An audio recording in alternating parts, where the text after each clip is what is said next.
Kala ko Koreano eh. SK-AJ! Kagawad! Hi, Will! Bati ka muna. Magandang hapon po. Binabati ko po yung papa ko na... Binabati ko po yung papa ko, yung lola ko, tsaka yung mga kapatid ko, tsaka yung mga ka-SK ko, tsaka sa Barangay Fatima 1. Yun lang po.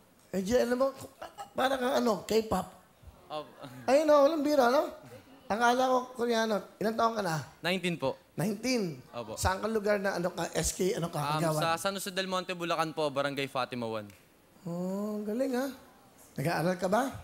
Actually po, nag-stop po dahil financial problem po. Bakit ka huminto na pag-aaral? Sayang, SK ka, tapos hindi ka nag-aaral, sayang. Kaya nga po. Yun po, medyo kinapos po dahil po si mama sa bahay lang po. Tapos si papa po nagkasakit. Tapos minsan lang po siya nakakapagtrabaho pag may kumukuha lang po sa kanya na family driver po. Pilipino ba father mo? Opo.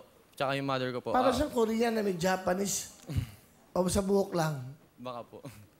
Ano ba ang pangarap mo? Ano ba ang, sa buhay mo? Ano gusto mo? Pangarap ko pa maging artista kayo. Pwede to. AJ, bakit ka sumali dito? Yun po, gusto ko rin po makatulong sa pamilya ko po tsaka sa mga kabarangay ko rin po. Mga kabarangay mo, batiin mo. Yun po, binabati ko po yung mga kabarangay ko, Barangay Fatima 1, sa lahat po ng mga bumubuo nun. Yun po. Hello. Ako, mahihayin to no?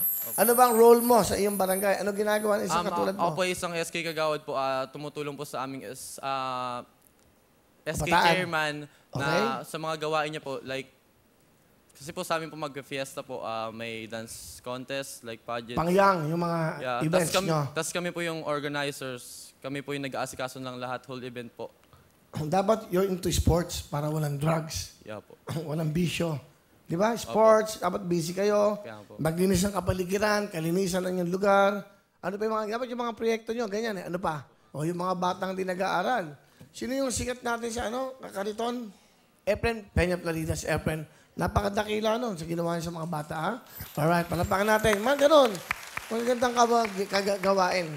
AJ, pakilala mo sino kasama mo. Pinapakilala ko po ang pinakamaganda kong mama, si Mama Christy. Magandang hapon, Will. Nanay Christy, kamusta po kayo? Mabuti naman. Ano po gusto niyo sabihin kay AJ? Jay, anak, alam mo naman na hindi naman, sinasabi ko naman sa inyo na hindi kahirapan ng hadlang para sa mga pagtupad ng pangarap nyo.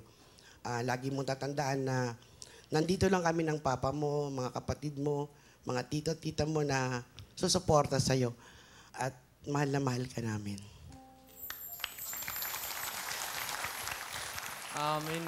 Maraming salamat po sa lahat. Tapos, pasensya na po kung minsan makulit ako. Yun, mahal na mahal ko po kayo ni Papa. Salamat po. Okay. Ano siya? Ano siya yung... Ano siya? Si AJ siya. Hindi, ano siya a man of few words. Hindi siya masyadong ano ka ba? Hindi ka masyadong madaldal, no? Hindi naman. Simple ka lang, ano? Opo. Naging may girlfriend ka ba, Jay? Wala po. Dati po meron po, pero ayun. Titilian, no? Ang mga lola, nagtitilian ang mga lola, ha? Bakit ka walang girlfriend? Dati naman po meron, sabay, ayun po, di naman po nag-workout eh. Laging Hindi saglit lang nag-workout po. yung ano niya, okay. Iniwan po Hindi ako. nag-work, okay. Sige, Jay, ano